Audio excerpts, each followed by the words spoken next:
This video tutorial will take a look at simplifying square roots with fractions. Let's start by simplifying the square root of 42/8.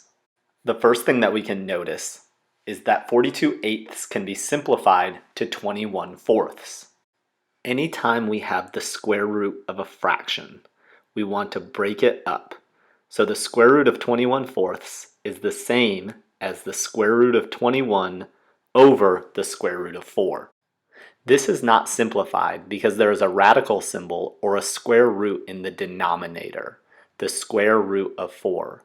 Luckily, in this example, the square root of 4 is a perfect square, and it can be simplified to 2 because the square root of 4 is 2. Now, we have eliminated the radical symbol from the denominator. Now we have to check to see if our numerator can be simplified. The square root of 21 cannot be simplified any further because there are no perfect square factors contained in 21. So the square root of 21 over 2 is the most simplified version of the square root of 42/8. Let's try another slightly more complex example. Let's simplify the square root of 12/5. We will break the square root of 12/5 down into the square root of 12 over the square root of 5. We know our denominator cannot include a radical symbol. Unlike the last example, 5 is not a perfect square, so this is not going to be as simple as the last example. To eliminate this square root, we are actually going to multiply the square root of 5 by itself. This will become evident as to why we are doing this as this tutorial continues. We can multiply our denominator by the square root of 5, so long as we also multiply the numerator by the square root of 5, so as to keep the value of our fraction the same. Let's simplify the denominator. The square root of 5 times the square root of 5 is the square root of 25. And we know the square root of 25 is 5. Now that we have simplified the denominator so that it does not include a radical symbol, let's simplify the numerator. We must first multiply the square root of 12 and the square root of 5, which is the square root of 60. Now the square root of 60 can be simplified further. This is because it can be broken down into the square root of 4 times the square root of 15. We want the square root of 4 times the square root of 15 because 4 is a perfect square. The square root of 4 is 2. And the square root of 15 is as simplified as it will be because it contains no perfect square factors. So, the square root of 12/5 simplifies to 2 times the square root of 15 over 5.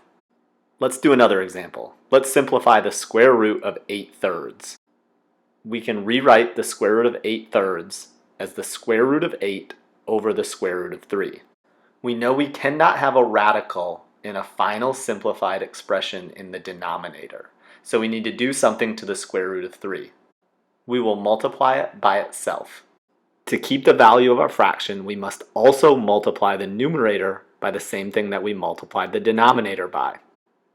Let's simplify our denominator. The square root of 3 times the square root of 3 is the square root of 9, and the square root of 9 is 3. Let's now simplify our numerator. The square root of 8 times the square root of 3 equals the square root of 24. The square root of 24 can be simplified further because it contains a perfect square factor. This perfect square factor is 4, so we will break the square root of 24 down into the square root of 4 times the square root of 6. The square root of 4 is 2. And the square root of 6 can't be simplified any further because it does not contain a perfect square factor. So, our final simplified version of the square root of 8/3 is 2 times the square root of 6 over 3. Let's try another example. Let's simplify the square root of 32/10. First, we know that 32/10 can be simplified to 16/5. Then we rewrite the square root of 16/5 as the square root of 16 over the square root of 5.